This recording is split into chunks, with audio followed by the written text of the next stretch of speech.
처음으로 분규 없이 임금 단체 협상에 합의했습니다. 노조는 올해 임금 협상에서 더욱 치열해지는 한일 경제전과 불확실한 세계 경제 상황을 최우선적으로 고려하겠다고 밝혔습니다. 일본의 경제 침략과 세계 경제의 불확실성을 고려한 노조의 튼튼 결단을 환영합니다. 현대차 노조는 공동선언문에서 부품, 소재, 국산화에 매진해서 대외 의존도를 줄이고 협력사와 상생 협력의 활동을 강화하겠다고 밝혔습니다. 노사는 선언에 그치지 않고 협력사 운영과 연구 개발 비용 명목으로 925억 원 규모의 대출 자금을 지원하도록 합의문에 담았습니다. 녹록치 않은 대외 경제 여건을 돌파해야 할 우리 기업들을 생각하면 현대차 노사의 합의는 상생과 협력으로 가는 매우 의미 있는 이정표가 될 것입니다. 현대차 노사가 임금구조 개편 논의를 5년 만에 마무리한 것도 주목할 만한 일이라고 생각합니다. 연봉이 5천만 원인데도 최저임금 기준에 미달하는 직원이 수천 명에 이르는 현대자동차의 현실은 우리나라의 왜곡된 임금구조 현실을 그대로 보여주었습니다. 기본급이 적고 각종 수당과 상여금이 마치 포도송이처럼 주렁주렁 열린 왜곡된 임금 구조 때문이었습니다. 이번 임단협을 통해서 첨예한 갈등이 불가피한 임금 구조 개편을 노사 합의로 매듭 지은 점은 매우 의미가 크다고 생각합니다. 또한 현대차 노조는 통상임금에 대한 소송을 취하했고 회사는 사내 하도급 노동자 특별 고용을 1년 단축하여 내년까지 마무리 짓기로 했습니다.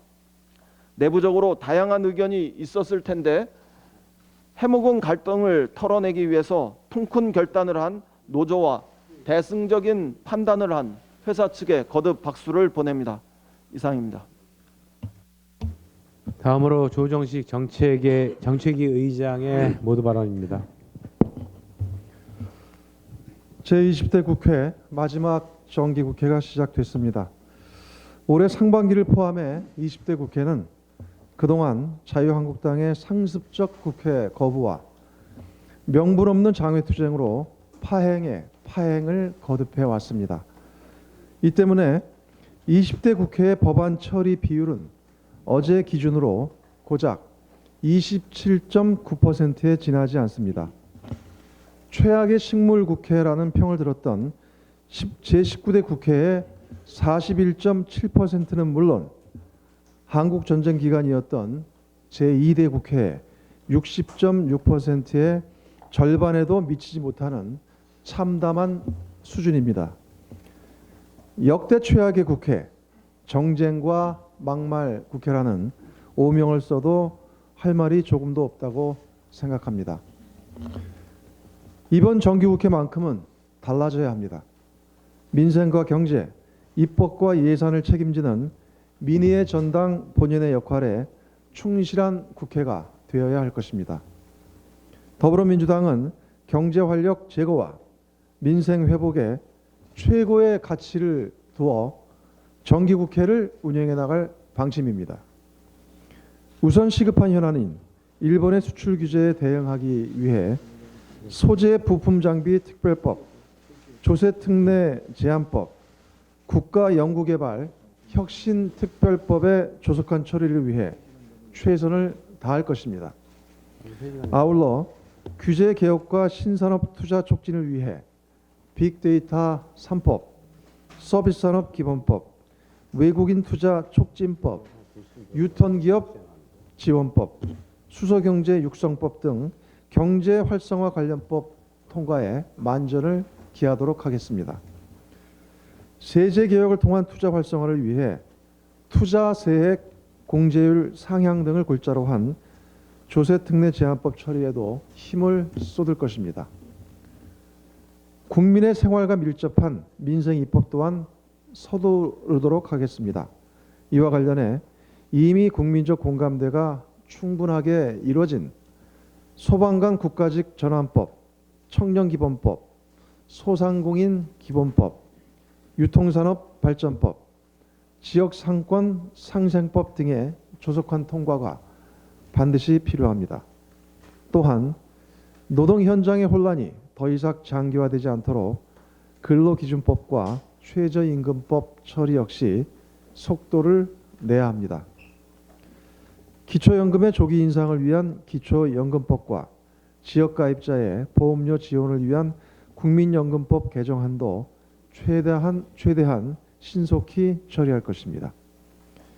현재 상임위에 장기 계류 중인 비쟁점 민생 법안들의 경우 9월 이내에 처리될 수 있도록 야당과 긴밀히 소통하도록 하겠습니다. 민생경제입법 못지않게 중요한 것이 예산안의 법정 시한 내 처리입니다. 오늘 정부가 513조 5천억 원의 내년도 예산안을 국회에 제출할 예정입니다. 내년도 예산안은 경기 하방 위험에 대한 적극적 대응, 경제 체질 개선과 미래 성장 동력 확충을 통한 혁신 성장, 포용적 국가 기반 공고화를 위해 재정이 충분히 감내할 수 있는 범위 내에서 편성되었습니다.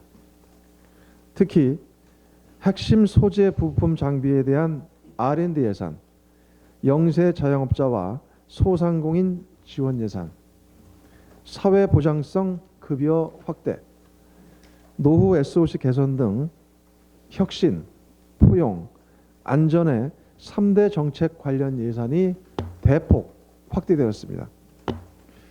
이와 관련해 일각에서 국가 채무 등과 관련해 우려의 목소리를 내고 있지만 이는 기우라는 말씀을 드립니다. 정부가 내놓은 중기 국가 재정 운용 계획에 따르면 오는 2023년까지 GDP 대비 국가 채무 비율은 40%대 중반 수준 이내에서 안정적으로 관리가 가능합니다. 미국이나 일본, 독일 등 주요 국가에 비해 월등히 낮은 국가 채무 비율이 꾸준히 유지되는 것입니다. 더욱이 이에 조세 부담률이나 국민 부담률도 큰 폭의 변화가 없을 전망입니다.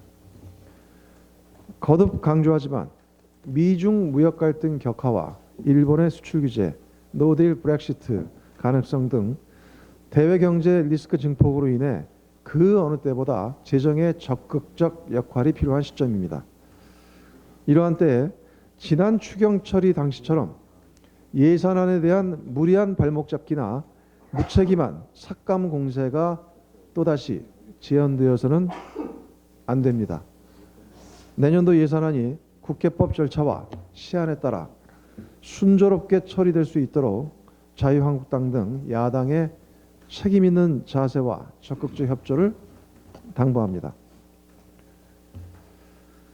조국 법무장관 후보자가 어제 무제한 대국민 기자간담회를 가졌습니다. 당초 여야는 어제와 오늘 양일간 인사청문회를 실시하기로 합의했었습니다. 그러나 자유한국당은 더불어민주당의 대승적 결단과 양보를 악용해 비윤리적이고 폐륜적인 후보자 가족 증인 채택 요구를 앞세우며 정상적 청문회 진행을 가로막았습니다. 더욱이 어제가 인사청문회 법정 시한이었음에도 불구하고 뻔뻔스럽게 청문회 연기를 주장했습니다. 헌법과 법률에 규정된 대통령의 권한을 정면으로 침해한 것입니다. 이처럼 자유한국당의 정치 공세로 인해 정상적인 청문회 진행이 불가능한 상황에서 후보자가 직접 언론 및 국민과 마주하는 자리를 갖는 것은 불가피한 선택이었습니다. 늦은 밤까지 진행된 기자간담회를 통해 국민의 알 권리 충족은 물론 후보자의 소명 기회가 어느 정도는 보장됐다고 생각합니다. 그동안 자유한국당과 언론 등을 통해 무차별하게 제기됐던 의혹들이 상당 부분 해소됐고 법무장관으로서의 자질과 사법개혁에 대한 후보자의 비전 또한 확인됐다고 평가합니다. 인사청문회 법정 기한도 이미 끝난 상황입니다. 더 이상 조국 후보자를 둘러싸고 무의미한 정쟁이 이어져서는 안 될 것입니다. 아울러 자유한국당 역시 무책임한 장외 선동을 중단해야 합니다. 자유한국당은 인사청문회 무산에 따른 정치적 책임을 져야 할 것입니다. 자유한국당의 각성과 정치 공세 중단을 강력히 촉구합니다. 이상입니다. 지금부터 현안 발언 듣겠습니다. 먼저 윤관석 정책위 수석 부의장의 현안 발언입니다. 예, 문재인 대통령이 지난 1일 태국, 미얀마, 라오스 등 동남아 3개국 순방에 나섰습니다. 이로써 문재인 대통령은 취임 후 아세안 10개국을 모두 방문하게 되었습니다. 특히 이번 순방으로 아세안과의 협력 관계를 한 단계 도약시켜 올해 11월 부산에서 열릴 예정인 한 아세안 특별 정상회의의 성공적 개최의 기반 또한 마련됐다고 생각합니다. 무엇보다 이번 순방은 문재인 정부의 핵심적 대외 전략인 신남방 정책의 완결에 있어 중대한 진전으로 기록될 것입니다. 순방 기간 동안 한 태국 군사 비밀 정보 협정이 체결될 예정이고 군사 및 방산 분야 협력을 강화할 예정입니다. 아울러 태국은 물론 미얀마, 라오스와도 산업, 경제 교류 확대를 위한 각종 협의를 진행할 예정입니다. 무역 대상국 다변화를 위한 의미 있는 계기가 될 것입니다. 일본의 수출 규제 등 대외 경제 리스크가 확대되고 있는 상황에서 신남방 정책에 따른 수출 시장 다변화는 우리 경제의 체질을 강화하고 새로운 성장 동력이 될 것입니다. 대통령의 이번 순방이 우리 경제와 안보의 지평을 더욱 넓히는 초석이 되길 바라며 미래지향적 동반자로서 한 아세안 간의 협력 관계가 더욱 심화되는 계기가 되길 바랍니다. 지난 30일에 한일 간 갈등이 고조되고 있는 시기에 의미 있는 한국, 중국, 일본, 한중일 인천 선언이 있었습니다. 한중일 세 나라의 문화 장관은 함께 모여서 회의를 통한 선언문에서 한중일이 상호 존중과 호의 원칙으로 새로운 10년의 문화교류 기틀을 마련하자는 희망적인 내용을 담았습니다. 한중일 인천 선언을 보면서 작금의 한일 간의 갈등도 못 볼 이유가 없다는 생각이 들었습니다. 그러나 이러한 한일 갈등을 자신의 정치적인 이익에만 이용하려는 아베 총리와 몇몇 일본 정치인들의 부적절한 행태와 발언이 멈추지 않고 있어 개탄스럽습니다. 특히 며칠 전 일본의 어느 중의원이 전쟁으로 독도를 되찾자는 망언은 2차 대전 시작 80주년 행사를 위해 폴란드를 방문한 프랭크 발터 슈타인마이어 독일 대통령이 우리는 잊지 않을 것입니다. 우리는 독일이 폴란드에서 저지른 만행을 잊지 않을 것입니다. 라고 한 말과 너무 비교되어 일본과 독일의 현격한 역사 간의 차이, 국격의 차이도 느꼈습니다. 폴란드의 안제이 두다 대통령은 독일 대통령의 사과가 도덕적 배상이라며 양국 간의 우정을 쌓는 힘이 될 것이라고 답했습니다. 독일과 폴란드의 이러한 모습에 일본 아베 총리가 무엇을 느낄지 묻고 싶습니다. 또한 우리 문재인 대통령이 일본이 대화와 협력의 장으로 나온다면 언제라도 손을 잡고 협력할 것이다 라는 말을 기억하고 있는지도 묻고 싶습니다. 일본 아베 총리에게 현 시점에서 갈등 상황을 해소하고 한중일 문화부 장관이 모여서 만들어냈던 인천선언보다 더 큰 아시아, 더 큰 인천선언을 함께 이끌어낼 수 있도록 지금이라도 우리 정부의 제안의 말을 되새기기를 촉구합니다. 또한 아베 정권은 시간이 갈수록 자신의 정치적 사리 사역으로 일본의 국격이 국제사회에서 훼손되고 있다는 점도 지금이라도 무겁게 깨닫기를 촉구합니다. 이상입니다. 다음으로는 임종성 부대표의 현안 발언입니다. 예, 자유한국당의 막말 퍼레이드가 연일 계속되고 있습니다. 어제 공정거래위원장과 가기부 장관 인사청문회 역시 막말을 통해 자유한국당 자신들의 자질과 인성을 드러냈습니다. 한마디로 셀프 자질 검증을 한 셈입니다. 미혼인 후보자에게 출산을 했으면 100점짜리 후보라질 않나, 또 다른 후보자에겐 아내 관리도 못한다고 면박까지 줬습니다. 이런 성차별적 막말 앞에 과연 대한민국 국회의 격은 어디에 있나 아연 실색합니다. 며칠 전에도 자유한국당 원내대변인이 조국 후보자에게 꽃을 보며 자인하라고 공식 브리핑에 논란이 된 바 있습니다. 막말이 자유한국당의 문화가 됐습니다. 막말에 대해 경고하고 징계해야 할 지도부가 오히려 다반사로 막말하니 당연히 의원들과 당원들은 서로 경쟁하듯 막말하는 모양새입니다. 당장 김문수 씨 대통령 총살 망언에 이어 나경원 대표의 문 대통령 지지자들에 대한 성적 비하 발언, 그리고 지난 주말 부산에서의 강주1구 정권이란 철진한 지역감정 조장 발언 등 셀 수도 없는 지경입니다. 특히 나경원 대표의 막말은 모두 극우 사이트 일베에서 통용되는 말인 만큼 본인의 성향을 인증한 셈이기도 합니다. 자유한국당이 막말로 일관하는 이유는 단 하나입니다. 바로 나라와 국민은 안중에 없이 당리당략만 있기 때문입니다. 자유한국당엔 일본의 경제 침략도 독도 망언에 대한 대응이 없습니다. 세계 경제의 불확실성 확대에 따른 극박한 국내 경제 대책도 없습니다.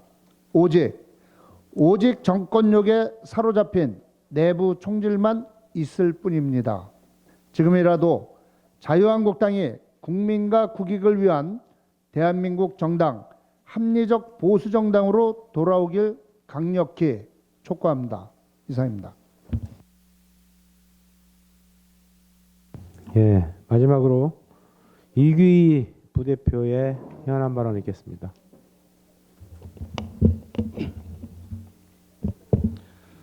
예, 2018년 합계 출산율이 0.98명으로 떨어졌습니다.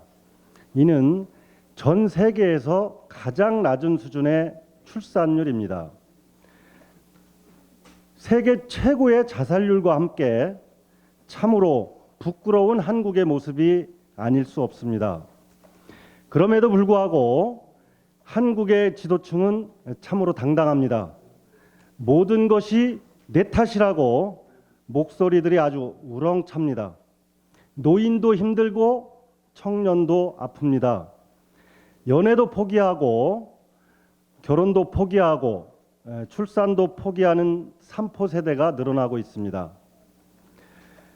높은 주거비와 취업난으로 결혼 자체가 어렵고 설사 결혼을 한다 하더라도 높은 교육비와 양육비의 부담, 그리고 일가정 양립의 어려움 등으로 아이 낳기가 어렵습니다. 평균 초혼 연령이 1990년 남자 27.8세와 여자 24.8세에서 2017년 남자 32.9세와 여자 30.2세로 높아졌습니다. 한국에서의 저출산 문제는 불평등에 대한 반란이고 불공정에 대한 반란입니다. 아니할 말로 시위와 폭동은 진압이라도 가능하지만 저출산의 반란은 강제 진압이 불가능합니다. 사회 혼란의 문제를 넘어서 대한민국의 존립의 문제입니다. 해결해야 될 과제가 수없이 많지만 우선 주택이 재테크의 수단이 되는 높은 주거 비용의 문제부터 개혁할 것을 건의합니다. 주거의 공개념을 도입해야 합니다. 국가가 저렴한 주택을 대량으로 공급하는 임대 사업자의 역할에 그 해답이 있습니다. 국민연금 기금의 일부도 안정적인 주택의 임대 사업에 투자할 수 있을 것입니다. 적어도 집이 없어서 결혼하지 못하는 일은 없도록 해야 합니다. 빠른 시일 안에 적어도 신혼부부에게 임대주택 한 채씩은 제공할 수 있도록 시급하게 대책을 세울 것을 촉구합니다. 저렴한 임대주택의 천국에 대한민국의 미래가 있습니다. 이상입니다. 네, 이상으로 공개 발언을 마치고 비공개로 전환하겠습니다. 언론인 여러분께서는 협조해 주실 것을 부탁드리겠습니다.